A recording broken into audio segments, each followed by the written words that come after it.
ሸሚዙን አዛንፎ እንደዚህ የሚያረግ ጫማውንም በትክክል የማያስሩ ሰርጅኖች ትንሽ ሲቋጥሩም ችግር አለባቸው ይላል። በነገራችን ላይ የሙያ ፍቃድ ሲታደስ አሁን የምትለው ፓርት ይደረጋል። አንድ ሰው በ80 ዓመቱም በ90 ዓመቱም እንዴት ህክምና አገልግሎት ይሰጣል? ያላቸው ንቃተ ህሊናስ ምን ይመስላል? እስቲ በአንተ እይታ ባለሙያዎቻችን ራሱ ከውጮቹ ጋር ሲወዳደሩ ሁልጊዜም የተመሰገኑ ናቸው። እውነት ነው። ፎር ዘ ሞስት ፓርት እውነት ነው። ሬጉሌሽን አት ዘ ኤንድ ኦፍ ዘ ዴይ ደካማ ነው የሚይዘው ይባላል በህክምና ውስጥ። ጉዳቱስ ምንድነው? ማህበረሰቡስ ምን ማወቅ አለበት? ስለዚህ ህክምና ስህተት አሜሪካ ላይም አለ፣ አውሮፓም አለ፣ አፍሪካ ውስጥ ኤቭሪዌር አለ። እኛ ሀገር ሰው ራሱን እንዲገድል ማነሳሳትም እንዲሞት መርዳትም ወንጀል ነው። እኔ አንተ እንድትሞት ልረዳህ አልችልም። አግዘኝ እባክህ እስቲ እቺን ገመድ እንገቴ ልታነቀው ላይ ከፍ አድርገኝ።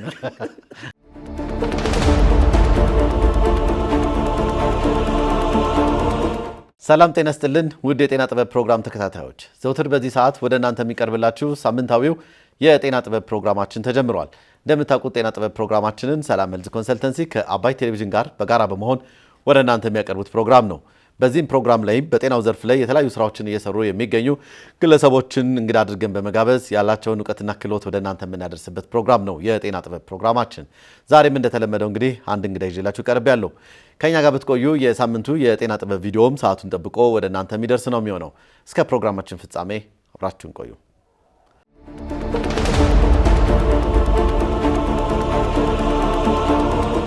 ተመልሰናል ተመልካቾቻችን። የጤና ጥበብ ፕሮግራማችን ተጀምሯል። እንግዳችን እዚህ ስቱዲዮ ደርሷል። እንኳን ደህና መጣ። እንኳን ደህና ቆያችሁ። ሰላም ነው? ሰላም ነው። ሁሉ አማን አለን ይመስገን። እንግዲህ በተለይ ከዚህ ከጤናው ዘርፍ ላይ ያሉ የህግ ሁኔታዎችን በማማከር ረገድ እንግዲህ ጤናው ዘርፍ ላይ ያሉ ሰዎች በርካቶች ያውቋል ብዬ ተስፋ አደርጋለሁ። በሌላም እንግዲህ በህግ አግባብም ብዙዎች ያውቋል ብዬ እንዲሁ አምናለሁ። ምናልባት ግን ይህንን ፕሮግራም እየተከታተሉ ለሚገኙ ሰዎች ለማያውቁ ሰዎች ራስን አስተዋውቀን ማንም በል ከየት ነው የመጣው ሙያ ምንድን ነው የሚለውን ነገር እኔ። እሺ አመሰግናለሁ። ስሜ ሱሌማን ሽኩታ ይባላል። አዲስ አበባ ነው። የጤና ነክ ጉዳዮች ወይም ደግሞ ሜዲኮ ሌጋል ይባላል። የዛ ሜዲኮ ሌጋል አማካሪ መምህር እንደዚሁ ማሰልጣኝ ነኝ። በዚህ ዘርፍ ላይ ወደ 17-18 ዓመት ሰርችበታለሁ። ይህንኑ ብቻ ነው የምሰራው በአክቲቪቲ ደረጃ ላይ አሁን በዚህ ሰዓት። ከዚህ በፊት በርግጥ የተለያዩ የመንግስት ቤት ላይም ሰርቻለሁ። ጠቅላይ አቃቢ ህግም ከአቃቢ ህግነት ጀምሮ እስከ ዓለም አቀፍ አቃቢ ህግነት ድረስ ሰርቻለሁ። ከዛ ጤና ጥበቃ ሚኒስቴርም የህግና ጤና ነክ ጉዳዮች ዳይሬክተር ሆኜ ሚኒስትሩ ህግ አማካሪ ሆኜ የሆነ ያህል ሰርቻለሁ። አሁን ደግሞ ከውጭ ሆኜ ሁሉንም አንድ ላይ ያማከርኩት ነው። ኦልሞስት ከሁሉም ጋር የተለያየ አይነት የስራ ግንኙነትም አለኝ በውጭ ላይ። በዋናነት ጤና ባለሙያዎችና ጤና ተቋማትን ሰፖርት የማድረግ ስራ ነው የምሰራው። በዋናነት ጤናና ጤና ነክ ጉዳዮችን በተመለከተ እነኛውን በጣም ብዙ ላይቭ ሴሽኖችን እሰጣለሁ። በቲክቶክ ላይ በዙም ላይ አክሬዲትድ የሆኑ ስልጠናዎችም ስላሉ ሲፒዲ ይባላል፣ ኮንቲኒየስ ፕሮፌሽናል ዴቨሎፕመንት። ዩኒቨርሲቲዎች ላይ አንደር ግራጁዌት እና ፖስት ግራጁዌት ፕሮግራሞች አስተምራለሁ። ሜዲካል ዩኒቨርሲቲዎች ላይ እዚህ አዲስ አበባ ላይ ጳውሎስን ጨምሮ ብላክ ላይንን ጨምሮ ጅማ ዩኒቨርሲቲ፣ ጎንደር፣ እንደዚህ የተለያዩ ቦታዎች ላይ እየዞርኩኝ ኮርሶችን እሰጣለሁ ለባለሙያዎች። ያው ኔግሌክት የተደረገ ኤሪያ ስለሆነ ተቀባይነቱ በጣም ከፍ ያለ ነው። ባለሙያዎቹ ይወዱታል። ከዚህም በተጨማሪ እንግዲህ ተመልካቾች ሰፖርት አደርጋለሁ ስትል ጤና ተቋሞችንና ጤና ባለሙያዎችን ስትላቸው ለእነሱ ብቻ የቆምክ እንዳይመስላቸው፣ ለማህበረሰቡ በተለይ ደግሞ የጤናው ዘርፍ ላይ የክፍተት ገጥሞኛል ተበድያለሁ የሚሉ የህመምተኞች ታካሚዎች ቤተሰቦች ካሉ አይደለም እዛ ላይ መቼም ለማስመሰል እንዳይሆንብን ለማህበረሰቡ ሜዲኮ ሌጋል ሰፖርት ሰርቪስ ከሰጠን አደገኛ ነው በመሰረታዊነት። ለምን መሰለህ? አሁን ልክ ለምሳሌ በኤክስፒሪየንስ አሁን በጉዞ ምክንያት ከሀገር በወጣባቸው ሀገራቶች ሁኔታ ልንገርህ። ልክ አሁን ከአውቶቡስ ተራ ስትወጣ ወዴት ነው ትባላለህ። ከአውቶቡስ ተራ ሜክሲኮ መገናኛ ምናምን ቄራ ምናምን ይሉሃል። ከሆስፒታል ስትወጣ ዴቨሎፕድ በሆኑ ሀገራቶች ላይ ለምሳሌ እኔ አምስተርዳም ኤክስፒሪየንስ ነገር ይችላል። ለምን ሆስፒታል የመጣው ምን የተሰራል ይልሃል ሐኪም እኮ ነው በር ላይ ቆሞ እንደዛ ምን አይነት መድኃኒት ታዘልህ እስቲ ምናምን ይላል። ስንት ቀን ሆስፒታል የቆየው ወረቀት የሆነ ነገር እንዴ ምን ሰርጀሪ የተሰራል? አሁን ይሄ እኮ እዚህ ጋር እኮ አይሰራም፣ ይሄ እንደዚህ ነው መሆን፣ ይሄ እኮ በመድኃኒት ነው የሚሞክረው፣ ይሄ መድኃኒት እኮ መሀንነትን ያመጣል፣ ይሄ እኮ እይታን ያበላሻል። ፓኒክ ያስደርገዋል። ትደነግጣለህ።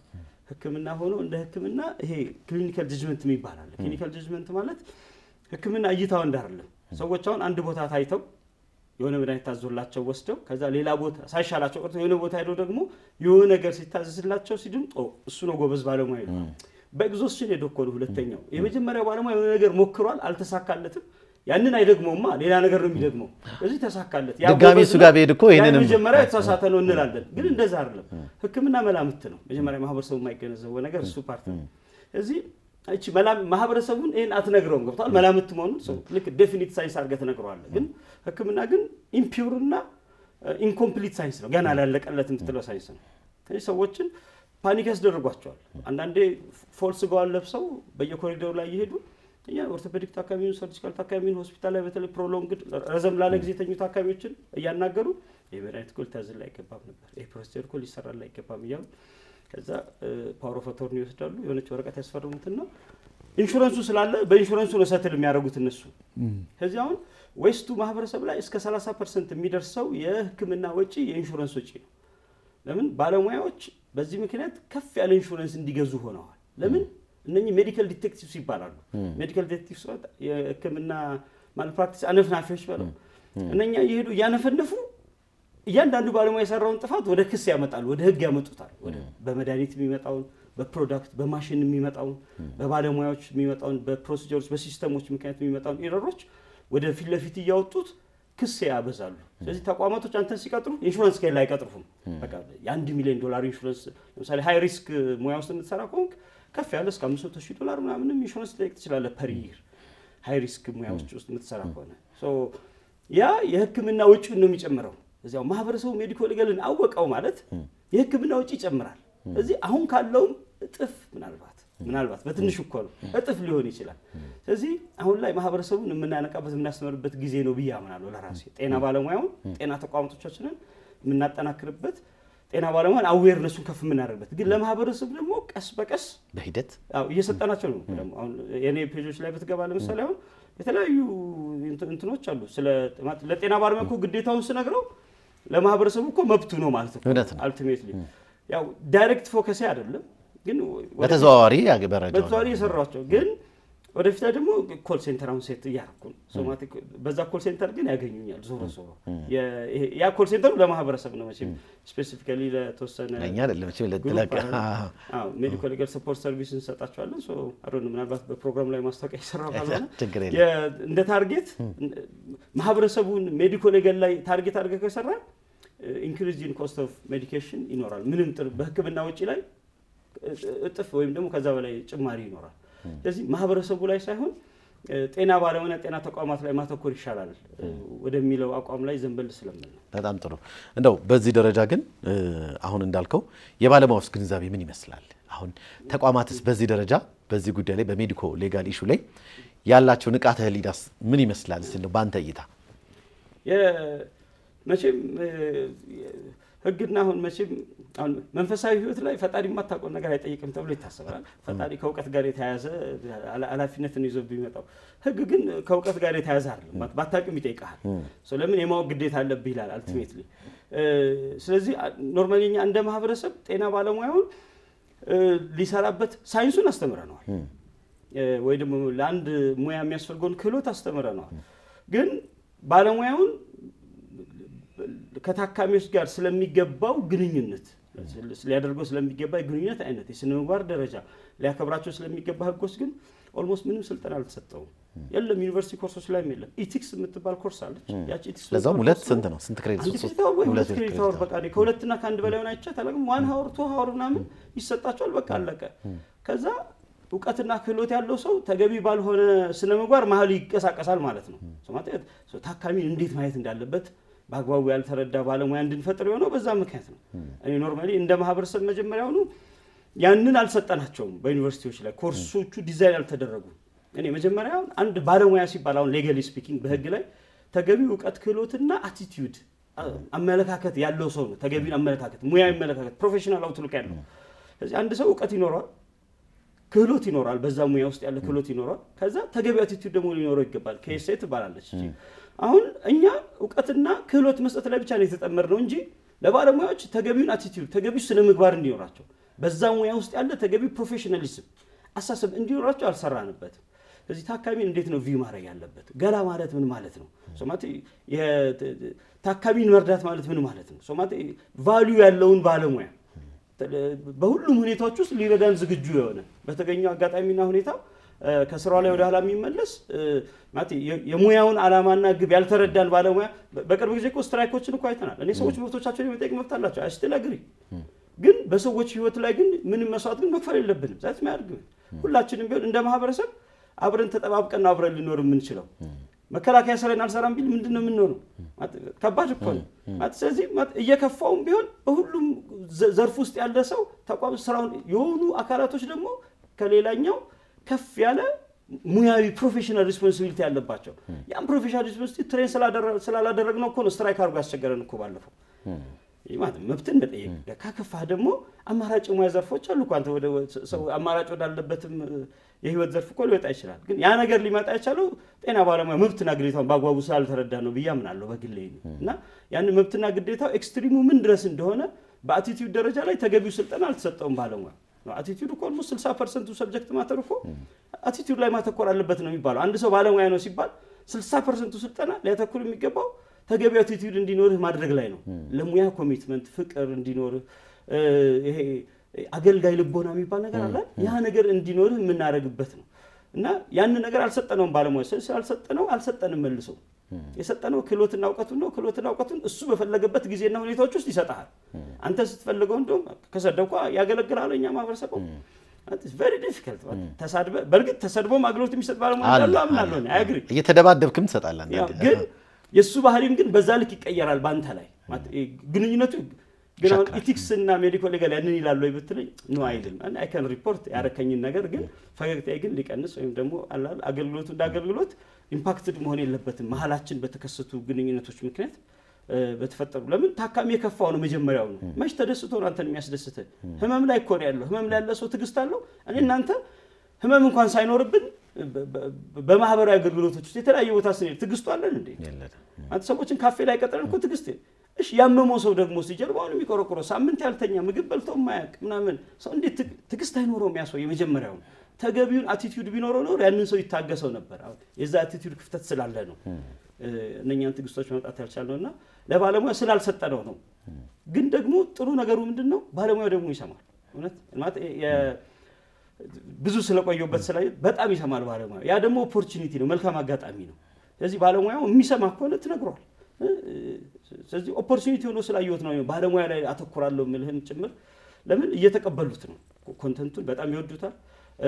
ትሬኒንጎቹን እንዲሰጥ ይፈልጋሉ።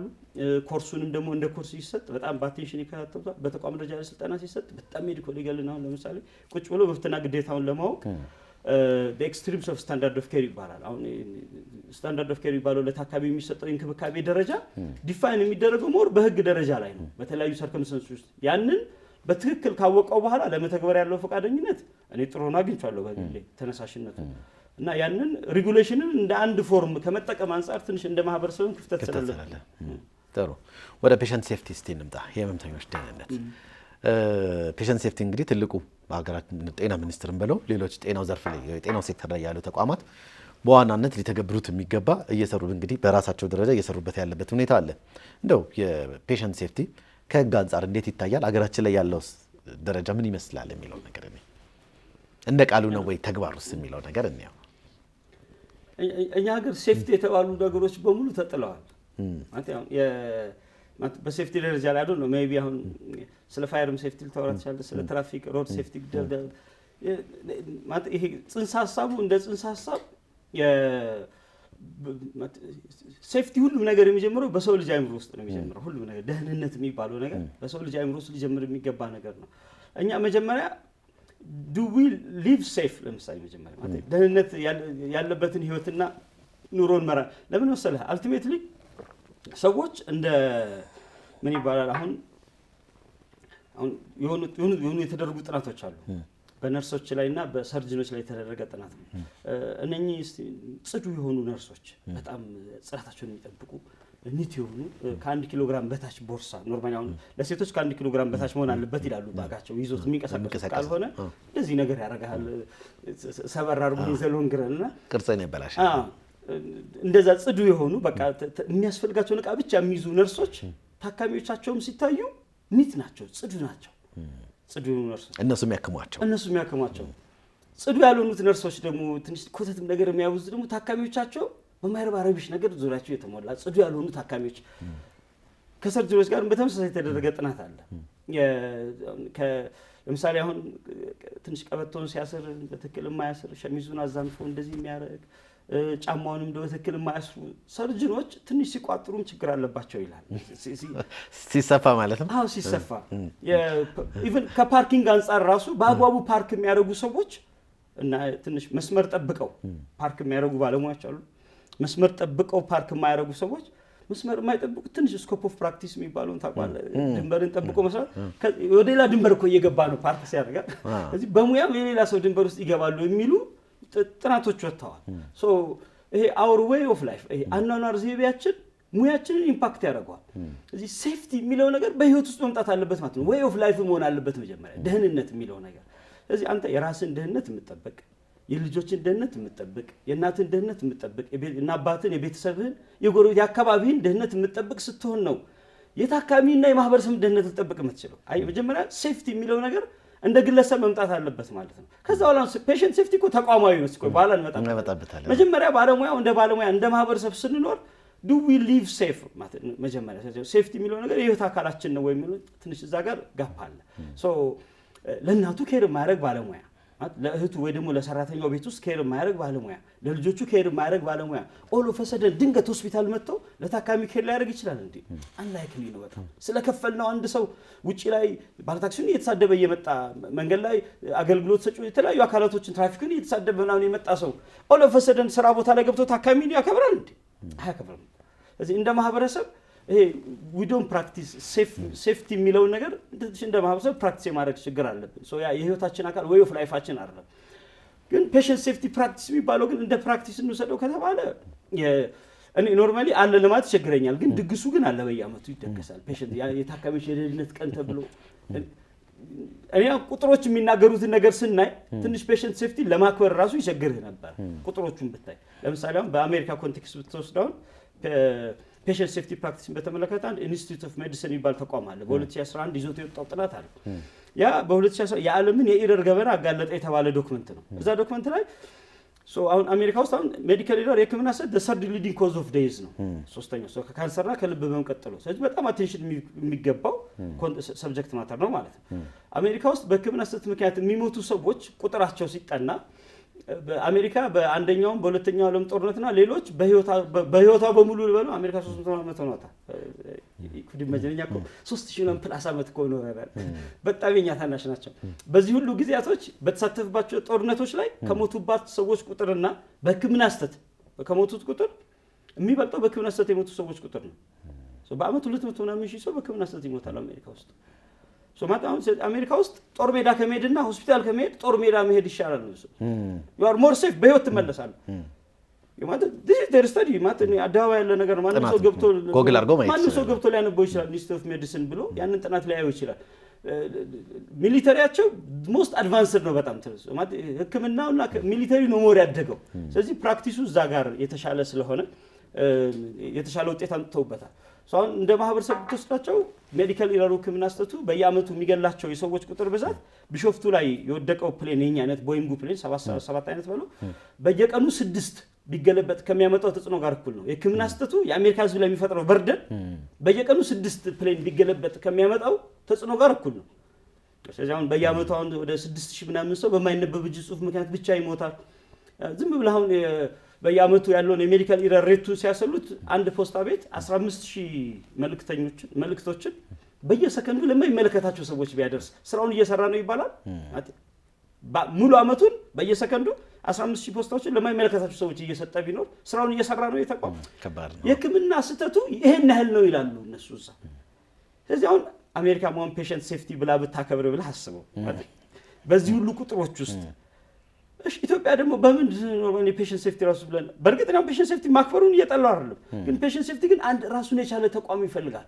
ትልቅ ተቋም ጥናት የሚያደርግ ኢረሮችን የሚለይ የሚተነትን ሪስኮችን ሚኒማይዝ የሚያደርግ ከፕሮሲጀሮች የሚመጣ ከመድኃኒት ጋር ተያይዞ የሚመጣ ከመሳሪያ ጋር የሚመጣ ችግሮችን የሚለይልን ማለት ሁሉ ነገር ህዝቡ ላይ እየሞከርናል። የሆነ ጊዜ በቃ አቁሙት የምንለው ይሄን ነገር ሴፍ አይደለም ይባላል እኮ። መጀመሪያውኑ ሴፍ መሆኑን በተሻለ ባለሙያዎችና ተቋም ተደግፈ ብትሰራ ለማህበረሰቡ ሴፍ የሆነ ነገር ታመጣ ትችላለህ። ግን እኔ ኖርማሊ ፔሸንት ሴፍቲ ፕራክቲስ በግል ያለ ብያለሁ ነው ኢትዮጵያ ውስጥ ማለት ወሬውን ሊኖር ይችላል። በአመት ውስጥ ትንሽ ጊዜ የምትሰማው ነገር ፔሸንት ሴፍቲ ነው ኢትዮጵያ ውስጥ። ልክ ስትከበር ብቻ ነው ፕሮግራሟን የምትሰማት። የሆነ ፔሸንት ሴፍቲ ዘንድሮ ተከበረ ይባላል እዚህ ቦታ ላይ እንዴ! ይሄ ነገር እኮ ተደጋጋሚና ረዘም ያለ አክቲቪቲ ማለት የረጅም ጊዜ አክሽን የሚፈልግ ነገር ነው። ጥናቶችን መያዝ ዳታዎች እንደ ኢትዮጵያ ለምሳሌ አሁን የህክምና ኢረር ሬት ምን ያህል ነው ብትለኝ የለም መረጃውን አታገኘውም። ወደ እሱ ልመጣ ነበር አሁን አታገኘውም ፈልገህ። ስለዚህ ፔሸንት ሴፍቲ ፕራክቲስን እኮ ልታመጣ የምትችለው አደጋዎቹን አስቀድመህ ስትለያቸው ነው መጀመሪያ። ስለዚህ እነኛን አናላይዝ የሚያደርግ መጀመሪያ የሚለይ ከዛ እነኛን አናላይዝ የሚያደርግ ከዛ ሪስኮችን ወይ አቮይድ የሚያደርግ ወይ ደግሞ ሴፍቲ ፕሮሲጀሮችን ወደ ጠረጴዛው ላይ የሚያመጣ ሲስተም ይሄ ሳይክል ነገር ነው እኮ ነው።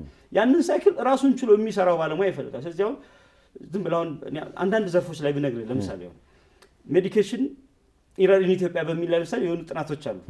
ሜዲኬሽን ኢረርን በተመለከተ አሁን በፔዲያትሪክስ ለምሳሌ በህፃናት ዘርፍ ብቻ ልንገርህ። አሁን በህፃናት ዘርፍ ላይ ጅማ ዩኒቨርሲቲ የሰራው ጥናት ነው። ገብተህ ልታየው ትችላለህ። 89.9% ለህፃናቶች የተሰጠ መድኃኒት ላይ ሜዲኬሽን ኢረር አለ ይላል። 89.9% ኦልሞስት 90 አይሲዩ ውስጥ ያለ የኢረር ሬት አሁን ይሄም ጅማ ዩኒቨርሲቲ ላይ የተሰራ ነው። አይሲዩ ውስጥ ያለ ኢረር ሬት 50 ነጥብ ምናምን 58 ነጥብ ምናምን እንደዛ ይተኛል። እሱም ትልቅ ቁጥር ነው በራሱ። ሜዲኬሽን ኢረር አሁን ሜዲኬሽን ኢረር ሬት ሲባል በቀጥታ የሚገልህ ላይሆን ይችላል። አሁን ከፍሪኩዌንሲ አንፃር ከዶዝ አንፃር ወይም ደግሞ ከሩት አንፃር ብዙ አስፔክቶች ይኖራሉ። ከሚሰጥህ ሩት ማለት አንዳንዱ በደም ስር ነው፣ አንዳንዱ በአይቪ የሚሰጥ ነው፣ አንዳንዱ በታፋ የሚሰጥ፣ አንዳንዱ በአፍ አፍንጫ ኢቶል ዲፔንድስ እንግዲህ እንደ መድኃኒቱ አይነት። አንዳንዱ የፍሪኩዌንሲ ጉዳይ ምን ያህል ጊዜ ይውሰድ በቀን ውስጥ በየምን ያህል ሰዓቱ ይውሰድ። አንዳንዱ ኦኖቶራይዝድ የሆኑ ድረጎች አሉ። አንዳንዱ ደግሞ ለረጅም ጊዜ ያልተገባ ያህል ጊዜ ለ5 ቀን መውሰድ ያለብህ ለ10 ቀን ምናምን የመስጠት አሁን በተለይ ጀንታማይሲን የሚባል መድኃኒት አለ። ከሱ ጋር በተያያዘ ደግሞ ብዙ ባለሙያዎች በጣም ይሳሳቱበታል ተብሎ የተለየ መድኃኒት ነው። አሁን የአይሲዩ ኢረር ሬት አሁን ተብሎ የቀረበው እኮ ከ50% በላይ ሜዲኬሽን አድሚኒስትሬሽን ኢረር ሬት አለ ብሎ የሚወጣው ሪፖርት እኮ አስደንጋጭ እኮ ነው። ሶ አር ዊ ኪሊንግ ኦር ኪሪንግ ማለት ያከምን ውስጥ ያዳን እነኛ አሁን ቁንጽል ጥናቶች ናቸው። ተማሪዎች ለመመረቂያ ጽሁፎቻቸው የሰሯቸው ዶክመንትን ቻርትን መሰረት ያደረጉ ናቸው። ኤኒባዲ ኦንላይን ላይ ገብቶ ሊያያቸው ይችላል። እኔም ኦንላይን ላይ ያሉ መረጃዎችን እየጠቀስኩ ያለሁት። ስለዚህ ኖርማሊ ዝም ብለን ኢቲክስ ኮሚቴ ላይ ያለውን የኬዝ ሎድ ብቻ አይተን ኢትዮጵያ ውስጥ ፔሸንት ሴፍቲ ፕራክቲስ አለ እንዴ? አሜሪካ ውስጥ እኮ በየአመቱ 10,000 ሐኪም ይከነሳል። በአማካይ እኮ ነው በአማካይ 10,000 ሐኪም ይከሰሳል እኮ። ኦልሞስት ኢትዮጵያ ያላትን ሐኪም ያለ ልትለው ትችላለህ እኮ ማለት የሚከሰሰው ይባል። ለምን ዲቴክቲቮቹ ብዙ ናቸው ማለት ዲቴክተሮቹ አሉ በየቦታው ላይ ካሜራ እንግዲህ ካሜራ ባልልህም ሜዲካል ዲቴክቲቮቹ በየቦታው አፍጦ ነው የሚያዩ። በቃ እያንዳንዱ ፕሮሲጀር እያንዳንዱ የምትሰራው ነገር ስክሩቲናይዝ ስለሚደረግ እንደው ምን ይላሉ ባለሙያዎች የመጨረሻ ይሁንና the truth will never come out of the OR ይላሉ ራሳቸው እንዳባባሉ። እውነት ከOR አይወጣም ይላሉ። will never come out አይወጣም እውነት ከቀዶ ጥገና ክፍል ውስጥ እውነት በተአምር አይወጣም ይላሉ። አልቲሜትሊ በትረስት ላይ የተሞላ ግንኙነት ነው ያለን፣ በመተማመን ላይ የተሞላ ግንኙነት ነው ያለን። ስለዚህ እኔ ኖርማሊ እንደ ማህበረሰብ ያለንበት የፔሸንት ሴፍቲ ግሬድ ትንሽ በጣም ሎው ብለን የምንይዘው ነው እንደ ማህበረሰብ። እንደ መንግስትም ደግሞ ይህን ነገር ሞር ስፔሻላይዝ አድርጎ ይህን ነገር አቴንሽን ሰጥቶ የሚሰራ ተቋም ከማቋቋም አንጻርም ችግር አለብን። ይሄኛው ባለቤቱ ራሱ ኖርማሊ አዶ ነው ፔሸንት ሴፍቲ በተመለከተ ኦነሩ ራሱ ማን ነው ብትለኝ የግራ ነው ማለት አዶ ነው። በዳይሬክተር ደረጃ ራሱ ፔሸንት ሴፍቲ ዳይሬክተር አዶ ነው ሜቢ ክሊኒካል ምናምን የሆነ ዘርፍ ውስጥ ልትወረውረው ትችላለህ ሄደ ግን እንደ ባለቤት ግን ኢቭን በተቋማቶች ውስጥ ራሱ አሁን በሆስፒታሎች ውስጥ ብትሄድ ፔሸንት ሴፍቲ የማጀንዳ ነው ብትል አሉ ነው ፈልገው የሆነች ኳሊቲ ዳይሬክተሬት ምናምን ሊሰጡ ይችላሉ። በቃ ኳሊቲ ነው የሚሰራው ወይ የሆነ ክሊኒካል ዘርፍ ላይ የሆነ ባለሙያ ነው የሚሰራው ይሉሃል እንጂ ራሱን የቻለ ባለሙያ ራሱን የቻለ ተቋም ከመዘርጋት አንፃር አይ ቲንክ ትልቅ ክፍተት እንዳለብን ነው የሚሰማኝ። ወደ ሕክምና ስህተት ደግሞ እስቲ እንምጣና ብዙ ሰዎች እንግዲህ በርካታ ጥያቄዎችን ያው ማህበረሰቡ የሚያነሳቸው ጥያቄዎች አሉ። ሆስፒታል የትኛውንም ህመምተኛ ይዘው ሄዶ አእምሮ ላይ የምትኮረኮረው ነገር ትኖራለች። አንዳንዴ ይሄ እኮ እንደው የኔ አባት የኔ እናት የልጄ እንዲህ ሞተው እኮ በእንደዚህ አይነት ምክንያት ነው ብለው የተለያዩ ጥያቄዎችን ሲያነሱ ትሰማለህ። ያው አንተ መዘው ዘርፍ ላይ ስላለ በጣም ትረዳዋለህ። ከዛ ደግሞ የሚያነሱት ሀሳብ ምንድነው? ቅሬታቸውን እሺ ማቅረቡን አቀረብን። ካቀረብን በኋላ ግን ጉዳያችንን መርምሮ ምላሽ የሚሰጠን አካል ማን ነው ብለው ደግሞ ጥያቄ ያነሳሉ። ምንድነው እነሱ የሚያነሱት? እዚህ ጋር በጣም እንድታነሳልኝ የፈለኩት ምንድነው ይሄንን የሚከታተል አንድ ኮሚቴ ወይም ይኖራል እዛው ተቋም ላይ ወይም ደግሞ ያው ከፍታ ላይ ያለ ተቋም ላይ ማለት ነው። በሴክተር ደረጃ በሚኒስትርም ደረጃ ሊሆን ይችላል፣ በቢሮ ደረጃም ሊሆን ይችላል፣ እንደ ባለስልጣንም በዛ ደረጃ ሊሆን ይችላል። ህመምተኞቹ ማህበረሰቡ የሚያነሱት ጥያቄ ግን ጉዳያችንን እንዴት አጣሪ ኮሚቴ ተብሎ ግብረ ኃይል ተብሎ በምን አይነት ሁኔታ ነው እነሱ ይሄንን ሊመሩት የሚችሉት የሚል ምላሻቸው ላይ የሚኖረው ተአማኝነት ላይ በጣም ብዙ ጥያቄዎችን ሲያነሱ ትሰማለህ ማለት ነው። እነሱ እንደው ይሄንን የሚያጣሩት ሰዎች አቅምስ አላቸው ወይ እውቀቱስ አላቸው ወይ ብለው የሚያነሱበት ሁኔታ አለ። እንደው በትክክል በአንተ እይታ የትኛው ተቋም ነው እነዚህን ጉዳዮች መምራት አለበት ብለህ የምታስበው? ያው መጀመሪያ እኮ አንድ ነገር አላማው ኢንቨስቲጌት ማድረግ ከሆነ አንድ ነገር የመመርመር ሂደቶችን የሚያልፍ ከሆነና ከዛ ፋይናል ቨርዲክት ውሳኔ ማስተላለፍ ሂደት ፕሮሰስ ያለበት ነገር በሙሉ ገለልተኛ በሆነ ወገን ነው መሰራት ያለበት። አሁን እኔ እናንተን ኢንተርቪው አሁን ኢቫሉዌት የሚያደርግ ሰው ምን ያህል ኢፌክቲቭ ነው ይሄ ኢንተርቪው የሚለው ነገር ወይ ደግሞ እንደ ሚዲያ ፕሮቶኮል አሟልቶ ነው የተሰራው ወይ ዋትኤቨር የሚለው ነገር ማወቅ ቢያስፈልግ እኮ እኔና አንተ ጠላት ያልሆነ ገብቷል። የዚህ ሚዲያ ቻናል የዚህ ተቋም ጋር ችግር የሌለበት ወገን ገለልተኛ ወገን እኮ ማጣራት ያለበት። የትኛውም ፋይናል ቨርዲክት ያለው ነገር ምርመራ ያለው ነገር በገለልተኛ ወገን ነው መሰራት ያለበት። እኛውን እንደ ማህበረሰብ በየቦታው ላይ ኢቲካል ኮሚቴ ብለን የሰየምናቸው በራሳቸው ገለልተኛ ናቸው። እስቲ የመጀመሪያ ጥያቄ ላንሳ።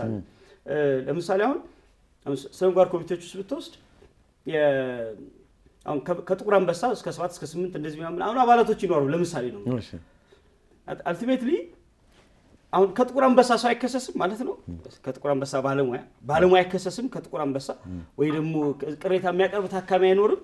ይኖራል ኦብቪየስሊ።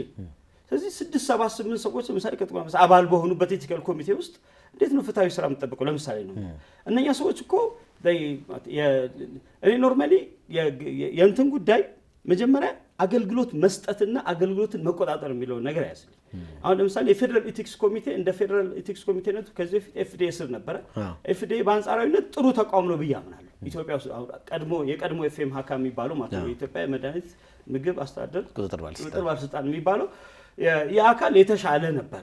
አሁን ምግብና መድኃኒት ብቻ እዛ ሆነና የጤና ባለሙያትና ጤና ተቋማት ቁጥጥር ወደ ጤና ጥበቃ ሚኒስቴር መጣ ተባለ። ስነምግባር ኮሚቴም አብሮ ጤና ጥበቃ ሚኒስቴር ነው የመጣው።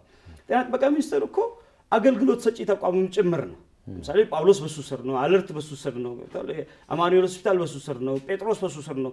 ዩኒቨርሲቲ ሆስፒታሎች ላይም የራሱ ሮል አለው እንደ ሀገር አቀፍ ባሉ ዩኒቨርሲቲ ሆስፒታሎች። ስለዚህ እነኚህ ቦታዎች ላይ በሚሰጡ ኬሮች ላይ ራስም አገልግሎት ሰጪ አለቆቹን ሿሚ በጀት በተለያዩ ነገሮች ኢንቮልቭ የምታረግ አሴም ታይም ደግሞ እዚህ ጋርም ደግሞ ባለሙያዎቹ ሲያጠፉ ደግሞ እጠይቃለሁ ብለህ ደግሞ እዚህ ጋር ኢቲክስ ኮሚቴ ባህል ላይ ደግሞ ራስን እንደ ሰብሳቢ የምትሾም ከሆነ እንዴት ነው የሚሆነው? ያ ኮንፍሊክት ኦፍ ኢንተረስት የጥቅም ግጭት አለው መጀመሪያው ነው። እዚህ እነኚህ ነገሮች ነቅሰው ምናልባት የሌሎች ተቋማቶች ውስጥ የሚከሰቱ ጉዳዮችን ልይና ልወስን ለመባባል ካልሆነ በስተቀር አሁን አዱ ነው ኢቲክስ ኮሚቴ ላይ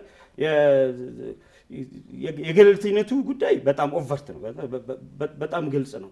አገልግሎት ሰጪና አገልግሎት ሰጪ የሆነ ተቋም እሱ ራሱ የራሱን ጉዳይ የሚሰጠውን አገልግሎት ኢቫሉዌት አድርጎ በውሳኔ ላይ ራሱን ጥፋተኛ ይላል ተብሎ ይታሰባል? ኦብቪየስሊ አይታሰብም በዛ መልኩ። አሁን ያንን አሁን በአዲስ አበባ ኢቲክስ ኮሚቴ ደረጃም ብትሄድ አዲስ አበባ ኢቲክስ ኮሚቴ ለምሳሌ አሁን የአዲስ አበባ ኤፍዲኤ ስር ነው ያለው። ለምሳሌ አሁን አዲስ አበባ ዘውዲት ሆስፒታል ራስ ደስታ በሱ ስር ነው ማለት ዩኒሚት ሚኒሊክ ሆስፒታል በሱ ስር ነው፣ ጡርነሽ ቤጂንግ ዋቴቨር። እነኚህ ሆስፒታሎች ውስጥ ደግሞ የሚከሰቱ ሜዲካል ማልፕራክቲስ ኤረሮችንም አይቶ የራሱን ባለሙያዎች ጥፋተኛ አይደል እሺ ይበል ብዬ ልመነው፣ ግን እንደው ቢያንስ ፍሪኮንሲውን ይቆጣጠረዋል። ገብቷል? ለምን አልቲሜትሊ ካሳ ሊከፈላል በኋላ ላይ አሁን የጉዳይ ፍትሐ ብሔር ጉዳይ ምናምን ይዞ ይመጣል እኮ በኋላ። ስለዚህ ካሳው የሚከፈለው እንደገና ተመልሶ ከመንግስት በጀት ስለሆነ ያንን ነገር ፍሪኮንሲውን ላይቆጣጠሩት ነው እዛ ጋር ያለውን ነገር ማለት አገልግሎት ሰጪና ሲጀምረው ፎር ዘ ሞስት ፓርት በግል ዘርፍ ላይ ትንሽ አቴንሽን የመስጠት አይነት ነገር ትንሽ ኖርማሊ ይሄ ሬጉላተሪ የሚባለው ነገር ለምሳሌ ጥቁር አንበሳው ሽንት ቤት ባይኖርና እዛ ጥቁር አንበሳ ፊት ለፊት ላይ ያለ ክሊኒክ ላይ ሽንት ቤት ባይኖር ሬጉላተሪ እኩል አያየው ይሄኛው መጣበታለሁ እሱም ቶለረንስ ሩም አለው ለዚህ መጀመሪያው ህግ ሁሉን እኩል አድርጎ ነው የሚያየው ማለት በሬጉሌሽን ደብል ስታንዳርድ መኖር የለበትም ነው ሁሉም ሌጋል ፐርሰን እኮ ነው ጥቁር አንበሳም ሌጋል ፐርሰን ነው ተመዝግቧል ፍቃድ አለው እኮ በፍቃድ ነው የሚሰራው ሌሎችም ደግሞ በፍቃድ ነው የሚሰሩት ስለዚህ the law should apply equally to all በተቻለ መጠን በርግጥ እንረዳለን መንግስት ቤት ላይ ያለውን የሪሶርስ ግባት እንረዳለን እኮ በዛ ምክንያት እንዝጋው እያልኩ አይደለም ግን አገልግሎቱ ግን በተሟላ መልኩ ሊሰጥ የሚችልበት ትርጉም ግን ሁሉም ጋር ነው ለማመቻቸት መጣር ያለበት ግን ደግሞ ሞር ካየነው ኢቲክስ ኮሚቴው ራሱ ሄልዝ ፕሮፌሽናል ኢቲክስ ኮሚቴ ጤና ባለሙያ ሊቆጣጠር እንጂ ጤና ተቋማትን ሊቆጣጠር አይደለም የተቋቋመው ማለት አሁን ህክምና ስህተት እንደ ህክምና ስህተት ከወሰድነው 80% እና ከዛ በላይ የሚሆነው ህክምና ስህተት የሚከሰተው በሲስተሙ ምክንያት ነው አሁን ጥናቶች የሚያሳዩት እሱና አትሊስት እንደኛ ማህበረሰብ ያለው ሲናሪዮ ከዓለም አቀፍ ቁመና የተለየ ነው ብያላም ስለዚህ ብዙሃኑ ችግር ከሲስተም ጋር ተያይዞ የሚመጣ ከሆነ አሁን የባለሙያዎች ሮል የሚባለው ከ10 እስከ 15 ከ10 እስከ 20 ከፍተኛው ሬንጅ ያለው ስለዚህ አሁን ባለሙያውን በመቆጣጠር ነው ሲስተሙን በመቆጣጠር ነው ሞር የተሻለ ውጤት ልታመጣ የምትችለው ሲስተሙ ነው ችግሩ ያለው ሲስተሙ ላይ ነው እያለ እየነገረን ነው ስለዚህ ግን የኢትዮጵያ የጤና ባለሙያ ስነ ምግባር ኮሚቴ የሚል ነው ያለው ለምሳሌ የአዲስ አበባ የጤና ባለሙያ ስነ ምግባር ኮሚቴ ተብሎ የተቋቋሙት ማለት ችግሩ ያለው ሲስተሙ ላይ ነው እየተባለ አንተ ደግሞ ባለሙያ ላይ ብቻ ለምን ታተኩራለህ ሲስተሙን እንደ ሲስተም ሊያስተካክልልህ የሚችል ቆንጆ ኤቲክስ ኮሚቴ ሳያስፈልገን ነበር ሐሳቡ እኮ ነበር መጀመሪያ የጤና ባለሙያዎችም የተቋማቶችንም ፕሬሚሱንም የሚመለከት ኤቲክስ ኮሚቴ ነበር በሆኑ ምክንያቶች ግን የተቋማቱ እንዲወጡ ተደርጓል ከውስጡ ባለሙያዎችን ብቻ ደካማ ምን ይባላል መሰለ ሬጉሌሽን at the end of the day ደካማ ነው የሚይዘው ይባላል በህክምና ውስጥ all the critics ይላሉ ሁሉም ትችት it goes to the poor intern ደካማ ባለሙያው ላይ ነው የሚሄደው poor intern ማለት ያልተመረቀ ተለማማጅ ሐኪም ማለት ነው እንግዲህ 5 ዓመት 6 ዓመት አካባቢ እንደዚህ የደረሰ ባለሙያ ያውት አንዱ ወደ አንዱ ያስተላልፋል ገብቷል ስፔሻሊስት እየገፋው በኋላ ላይ ኢንተርኑ በቃ አንተ ጥፋተኛ ተብሎ ይቀበላል በጤና ሙያ ውስጥ ያሉትን ወቀሳዎች በሙሉ ጤና ባለሙያ እንዲቀበለው ሆኗል ግን የሲስተም አለ የመድኃኒት ችግር አለ የፕሮሲጀር ችግር አለ የፕሮዳክቶች ችግር አለ የታካሚው ራሱ ችግር አለ ይሄን ሁሉ ችግር እንደ ፔሸንት ኮንትሪቢዩሽን ይባላል አሁን በህጉ ላይ ይሄን ሁሉ ወቀሳ ባለሙያ ብቻ እንዲሸከመው ተደርጓል ነው እኛ እንደ ማህበረሰብ ትንሽ ባለሙያን ብሌም ከማድረግ አንፃር ይሄንበት ኤክስትሪም ትንሽ ያሳዝናል ተገቢ ነው ብያላም የቄሳር ለቄሳር አይነት ነገር ሆናል በጥፋቱን ለባለቤቱ መስጠት ያለበት ለባለቤቱ ካልሰጠው አይስተካከልም አሁን ባለሙያን በመቅጣት ብቻ የምናስተካክለው የጤና ስርዓት የለም ኢትዮጵያ ውስጥ ሲስተሙ ላይ መስተካከል ያለበት ነገር ይያለ ለምሳሌ አንድ ተቋም ተመጣጣኝ ያልሆነ ታካሚና ባለሙያ ቢኖረው ፔሸንት ፊዚሽን ፕሮፖርሽኑ ተመጣጣኝ ካልሆነ ኦብቪየስሊ እዛ ሆስፒታል ላይ የሆኑ ታካሚዎች ተገቢውን ህክምና እኮ አያገኙም ለምን ጤና ባለሙያ ለማሽቀዳደም ይቸገራል እዚህ ጋር አሁን አንዱ ራሱን ያመመው አንዱ ደግሞ እየደማ አንደኛው ደግሞ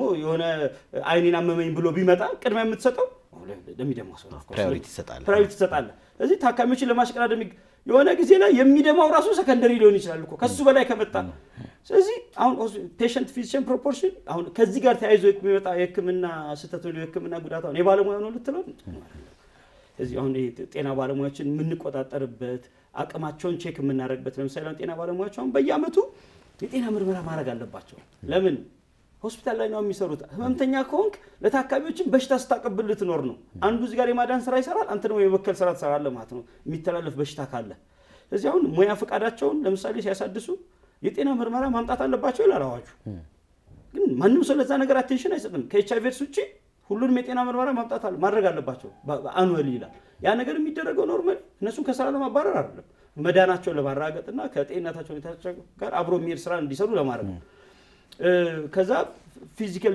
ይሄ አካላዊ ኢምፔርመንት ያለባቸው አካላዊ ችግር ያለባቸው የማየት የመስማት የማሽተት ቆይ አንድ ጥያቄ ጠይቃ አታውቅም ጤና ባለሙያዎች እንደውም እኮ እድሜያቸው ከፍ ሲል እኮ ተቀባይነታቸው ከፍ እያለ ይሄዳል አይደል ልምድ ያያዙ ነው የመጣው ተበል አንድ ሰው በ80 ዓመቱም በ90 ዓመቱም እንዴት ህክምና አገልግሎት ይሰጣል እየሰጠም እኮ ነው እንደ ማህበረሰብ ጤና ባለሙያውን ሪታየር የምናደርግበት ስርዓት እንኳን የለንም እንደ ሀገር እሱ አይደል ነው ሜቢ እንግዲህ በዚህ ነገር ጋር በተያያዘ ነው የሚመለከተው አካል አሰብት ደስ ይለኛል እኔ ማለት ህክምና እኮ ከለር የመለየት አቅምን ለምሳሌ አይኑ ቢጫ ሆኗል አልሆነም ለምሳሌ ማለት ከለር የመለየት አቅም ይጠይቃል የመስማት የማሽተት ሴንስ ኦርጋኖች አክቲቭሊ መስራት አለባቸው እዚህ ፊዚካሊ ሰውየው ኢምፔርመንት ካለበት ህክምና ስራውን እኮ በደንብ መስራት እኮ አይችልም ስለዚህ ይሄኛው ኖርማሊ በወጣት ላይ ሊኖር ይችላል እኮ ፎርዛት በእድሜው ላይ በማንኛውም እድሜ ላይ ሊከሰት ይችላል እያንዳንዱ ባለሙያ ተገቢውን ጤና ምርመራ አድርጎ ተገቢውን የአካላዊ ብቁነት ምርመራ አድርጎ ነው ወይ ስራ ይሄ እኮ ይል የሚደረግ እኮ ነው በየአመቱ ሊደረግ የሚገባ አቅምን ለምን በዛ ውስጥ አንተ ኢሜጂን በእይታ ደረጃ ላይ ቀይ ቢጫ ሆኖ የሚታይ ከሆነ ቢጫው ቀይ ሆኖ የሚታይ ከሆነ ብዙ ነገር ያበለሻሸ ነው ማለት ነው። የማይፈቀድ ሲታደስ አሁን የምትለው ፓርት ይደረጋል። በየሜዲካል አምጥተው ባለሙያዎች ሜዲካል ሰርቲፊኬት ይዘው መተው ነው የሚታደሰው። ምናልባት ግን አሁን የእድሜዋ ፓርት ላይ እንግዲህ ሌላ እንግዳ የሚመለከተው አካል ይዘን አምጥተን በሌላ ቀን እንመለስበታለን። ተመልካቾቻችን የተከታተላችሁ የምትገኙት ሳምንታዊው የጤና ጥበብ ፕሮግራማችንን ነው። ፕሮግራማችን አላበቃም፣ አብራችሁን ቆዩ።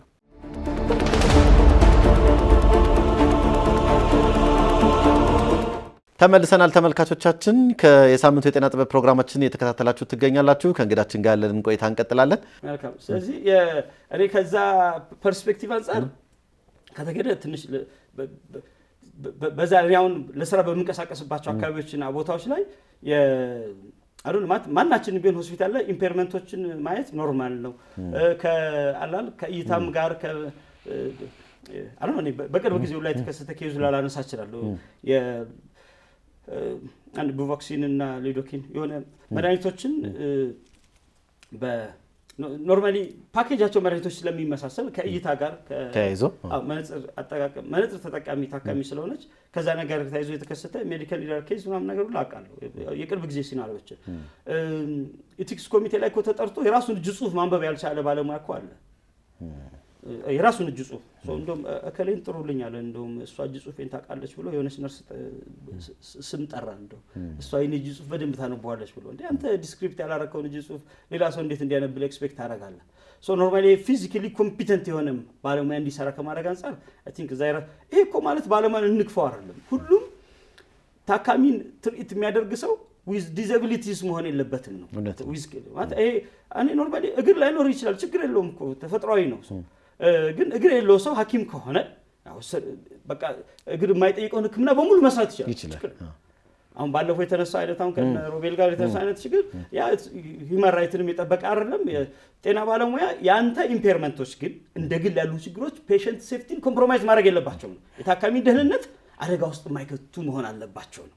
ስለዚህ አደጋ የማይከቱ ቦታ ላይ እናሰራለን በቃ አልቲሜትሊ እና ዓላማው አሁን ይመርመሩ የሚለውና አካላዊ ደህንነታቸው ይታወቅ የሚለው ጤና ባለሙያን ከስራው ለመግፋት አይደለም። እውነት ነው። ያንን ኮምፕሮማይዝ የማያደርጉ የታካሚን ደህንነት የማይነኩ ቦታዎች ላይ መድቦ ለማሰራት ነው። ጥሩ እንግዲህ በርካታ ጉዳዮች ኢቲክስ ኮሚቴን ባጭሩ ለመስራት እኔ በኔ እይታ ዋናው ጥያቄ እሱ ስለሆነ ኢቲክስ ኮሚቴን ገለልተኛ አካል ኦርጋን ኤጀንሲ ነገር ነው መሆን ያለበት። ገለልተኛ ኦርጋን የባለሙያዎች ማለት ሬጉላቶሪ በእውቀት ነው የሚሰራው። ስለዚህ እኔ አሁን በጨረር ሕክምና ዙሪያ ላይ ወይ በሰርጀሪ ዙሪያ ላይ ያሉ ነገሮች የባለሙያ ስራዎች ናቸው እኮ። ሶሳይቲዎችም አሉ በዚህ ነገር ላይ ከሶሳይቲዎች ጋር መወያየት፣ ከጤና ተቋም ጋር መወያየት፣ ከባለሙያዎች ጋር መወያየት፣ ከህዝቡ ጋር መወያየት። ከዛ ምን እናድርግ ስትለው ህዝቡ ራሱ ይነግርሃል። ለምን ኦልሬዲ ብዙ ኤክስፒሪየንስ አልፈንበታል። ለሆነ ሙያ ማህበራቶችም እኛ እሱን ስራ እንስራ ብሎ ጥያቄ ቀርቦ ነበር። የሆነ ያህልም ሄደውበታል። ግን እነሱን የማናምንበት ምክንያት አለ። ለምን እነሱም በብዙ ነገር የተጠለፉ ናቸው። ትንሽ ከአቅም አንጻር ትንሽ የተገደበ ነው። ምናልባት የኢትዮጵያ የጤና ባለሙያዎች ማህበር ቢሆን ትንሽ ሞር ሳውንድ ያደርጋል። ግን ይሄኛው ግን ገለልተኛ ኤጀንሲ ነው መሆን ያለበት። ገለልተኛ የባለሙያዎች ስብስብ ነው መሆን ያለበት። ይሄ በአገልግሎት አሰጣጡ ላይ የሌለበት ደግሞ ከሁሉም ዘርፍ ደግሞ ያዘ ሜዲኮ ሌጋል ባለሙያ የያዘ በውስጡ የሜዲካል ዲቴክቲቮችን በውስጡ ያለው የጤና ባለሙያዎችን በውስጡ ያለው ሜዲካል ግንዛቤ ያላቸውን ሰዎች ያለው እነዚህ ከፔሸንት ሴፍቲ ጋር ከኳሊቲ ጋር የተያዘ አዌርነስና ግንዛቤ ያላቸውን ባለሙያዎች በውስጡ ያቀፈ እነዚህ ማታውን ክሊኒካል ስራውንም የሚያውቁ ነን ክሊኒካል የሆነውን ነገር የሚያውቁ አሁን አንዳንድ ኢቲክስ ኮሚቴ ውስጥ የምታዩት ሰዎች ክሊኒካል ስራውን ከሰሩ 15 ዓመት 20 ዓመት ሆናቸዋል። ከሙያ ማህበር ነው የሚመጡት። አንዳንዱ ኤንጂኦ ላይ ነው ያለው፣ ሪሰርች ምናምን ላይ ነው ያለው። ግን ኢቲክስ ኮሚቴ ላይ ይሰየማል። ክሊኒካል ስራው ላይ የለበትም። እንዴት ነው ኢቲክስ ኮሚቴ አባል ሆኖ የሚሰራው? የዕለት ተዕለት የሕክምና ስራውን እኮ ትቶታል። ያን የተወሰው እንዴት ነው ስነ ምግባር ኮሚቴ አባል ሆኖ ሊሰራ የሚችለው? ስለዚህ ከዛ ፐርስፔክቲቭ አንፃር እነኛ ጋፖች ናቸው ብዬ አምናለሁ። ስለዚህ አንድ ገለልተኛ የሆነ ኤጀንሲ ነገር ሊኖር ይገባል። ኖት ሜዲካል ሌጋል እንግዲህ ፔሸንት ሴፍቲንም አብሮ ጨምሮ ሊሰራው ይችላል። ፎር ዛት ማተር አንድ ላይ ማድረግ ይችላል። ጥሩ የሜዲኮ ሌጋል ወይም የሕክምና ሰቶችን በምናነሳበት ከዛ ጋር በምናነሳበት ሰዓት እንደው ከልምድ አንፃር አንተ በርካታ ጊዜያት እንግዲህ እዚህ ላይ ነው ስትሰራ የቆየውና እንደው የማነጻጸር ስራዎችን እስቲ እንስራውን ደግሞ እንደው በመንግስት ጤና ተቋማትና በግል ጤና ተቋማት ላይ እንደው የመብዛት የማነስ የትኞቹ ላይ ነው በዋናነት ይኖራል ብለህ ታስባለህ? ከዛም ደግሞ በዋናነት ሊድ የሚያደርጉት ምክንያቶች ምንድን ናቸው? የሕክምና ስህተቶችን በዋናነት የቶቹ ናቸው የሚለውን ደግሞ እስቲ ከልምድ አንጻር። ጥሩ ጥያቄ ነው። ጥሩ እያናዘዝከኝ ነው። የቱ ላይ ይበዛል የሚለውን ነገር ኖርማሊ ተገቢ ዳታ ያስፈልጋል ብዬ ባምንም ግን ኤቲክስ ኮሚቴ ያለውን ኤክስፒሪየንስ ነገር ይችላል። ልምዱ ነው። አዎ ኤቲክስ ኮሚቴ ላይ ከሚቀርቡ ኬዞች መነሻ ከሆነ ከ48 እስከ 52 ነው ሬንጁ። ማለት ከመንግስት የሚመጣ 52፣ ከፕራይቬት የሚመጣ ከመንግስት 42፣ ከ48 እስከ 52 ነው ሬንጁ። አንዳንዴ 40 ቤቷን መንግስት ይወስዳታል፣ አንዳንድ ጊዜ ደግሞ 40 ቤቷን ፕራይቬት ይወስዳታል። የመለወጥ ነገር አለ። አዎ ቁጥሯ ግን ኦልሞስት ግን 50-50 ነው ብለን እንሂድ ከተባለ ለምን መሰለህ? ኖርማሊ አሁን የጤና ዘርፉን እንደ አዲስ አበባ ብትወስደው እኮ 50% ተገልጋይ እኮ በግል ላይ ነው ያለው፣ 50% በመንግስት ላይ ነው አገልግሎቱ እየተሰጠ ያለው። ስለዚህ ተቀራራቢ የምትለው አይነት አገልግሎት አሰጣጥ ቁጥር ስላለ ኖርማሊ ሜዲካል ማል ፕራክቲስ እንደ ማል ፕራክቲስ አሁን ከየትም መጣ ከየትም ሜዲካል ፕራክቲስ ሁሉም ቦታ ላይ አለ።